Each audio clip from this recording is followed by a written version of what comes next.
ኢትዮጵያ እየገነባች ያለችው ኤርፖርት አንድ ቀን በአመት 110 ሚሊዮን ተጓዦችን ማስተናገድ ይችላል። 110 ሚሊዮን። ይህንን ቁጥር በቀላሉ ለመረዳት የዚህ ኤርፖርት የታቀደው ሙሉ አቅም በ2025 በዓለም በተጓዦቹ ብዛት ቁጥር 1 የነበረውን አትላንታ ያስተናገደውን 106.3 ሚሊዮን ተጓዦችን እንኳን ይበልጣል። ግን አንድ ነገር ግልጽ እናድርግ፣ ይህ የዛሬ የተጓዦቹ ደረጃ አይደለም። ይህ የወደፊት የታቀደ አቅም ነው። እና አሁን ትልቁ ጥያቄ ይመጣል። ኢትዮጵያ ለምን እንዲህ ያለ ግዙፍ ኤርፖርት እየገነባች ነው? ለምን ከአዲስ አበባ ወደ ቢሾፍቱ? ለምን 4 ራንዌይ? ለምን 270 አውሮፕላኖችን? እና ለምን የዓለም ታዋቂው ዛ ሀዲድ አርኪቴክትስ በዲዛይኑ ላይ ተሳተፈ?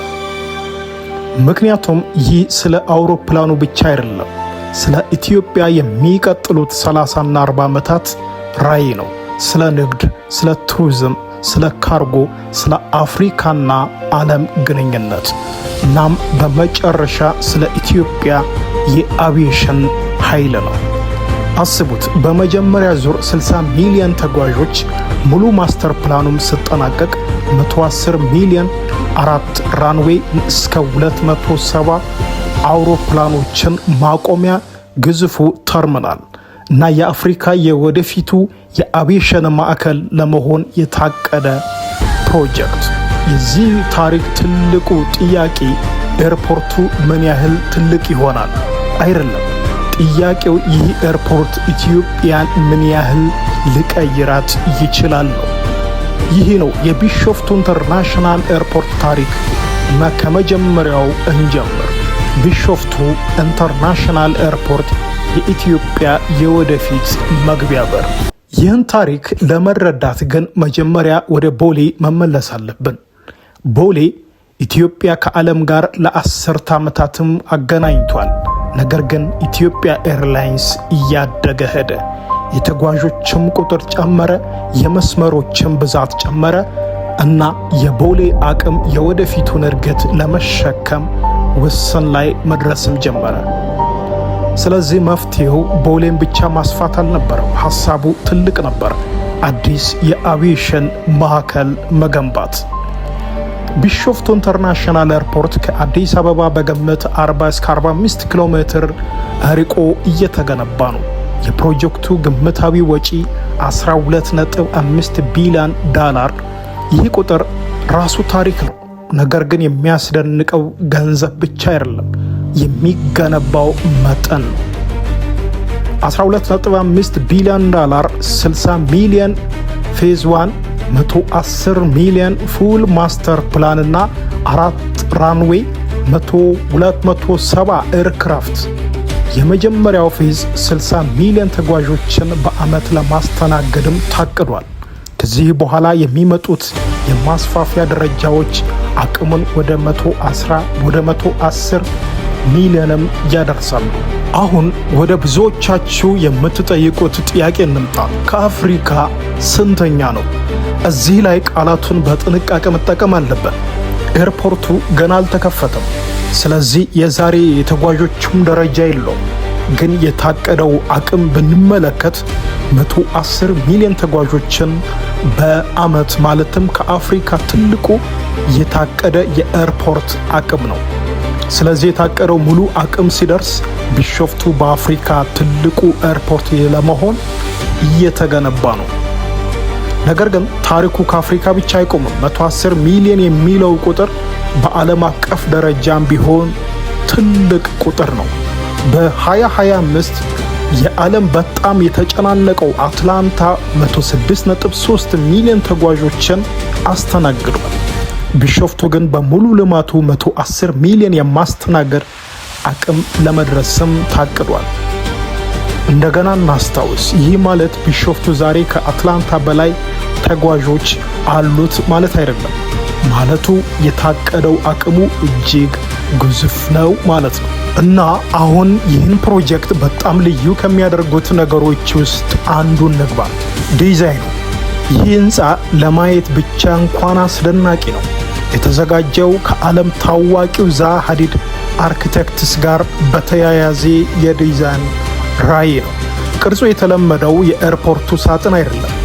ፈሳሽ የሆነ የጣሪያ መስመር፣ ትልቁ ክንፎች፣ የተዘረጋ የተርሚናል አቀማመጥ እና በሙሉ የሚታየው የወደፊት የስነ ህንፃ ነው።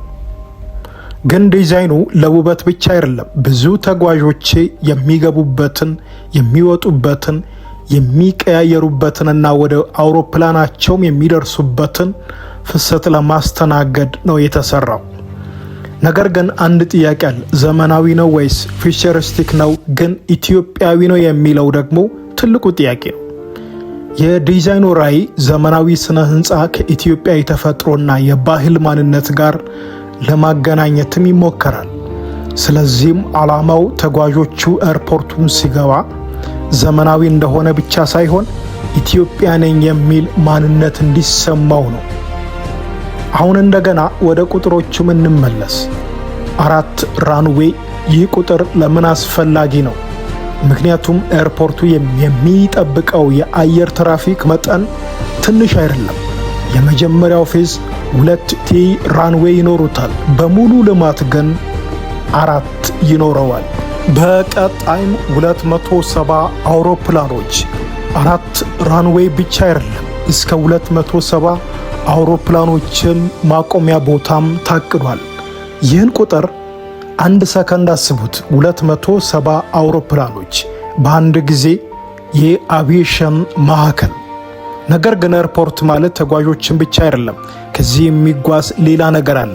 ካርጎ፣ ዕቃ፣ ምርት፣ መድኃኒት፣ የንግድ ዕቃዎች፣ የኢትዮጵያ ምርቶችና የአፍሪካ ንግድ።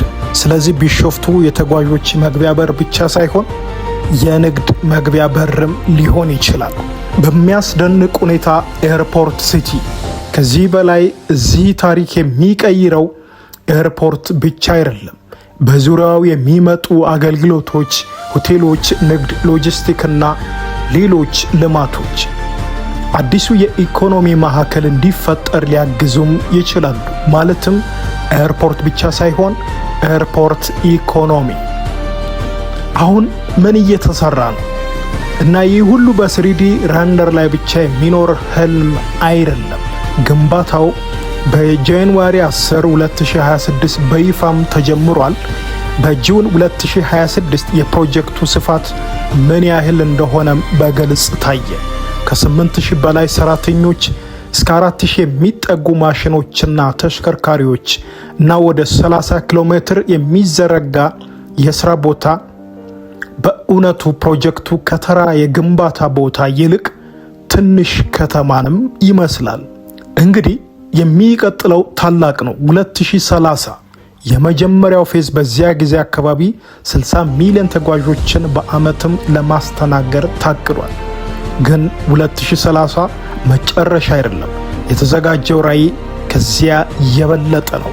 110 ሚሊዮን፣ 4 ራንዌይ፣ 270 አውሮፕላኖችና አንድ የአፍሪካ ዋና የአቪዬሽን ማዕከል።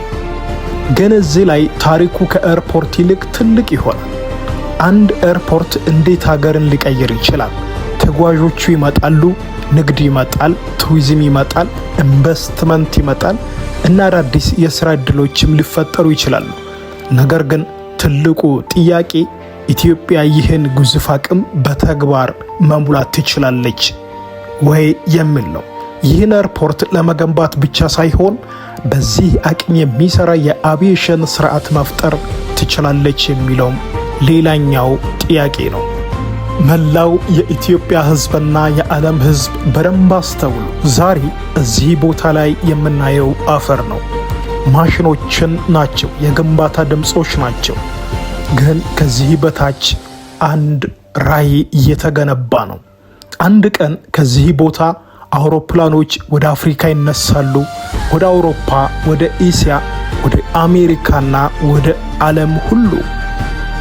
ስለዚህ ቢሾፍቱ ኢንተርናሽናል ኤርፖርት የአውሮፕላኖች ማረፊያ ብቻ አይደለም፣ የኢትዮጵያ የወደፊት ራዕይ ነው እና ይህ ራዕይ አሁን እየተገነባ ነው በኢትዮጵያውያን ብቻ።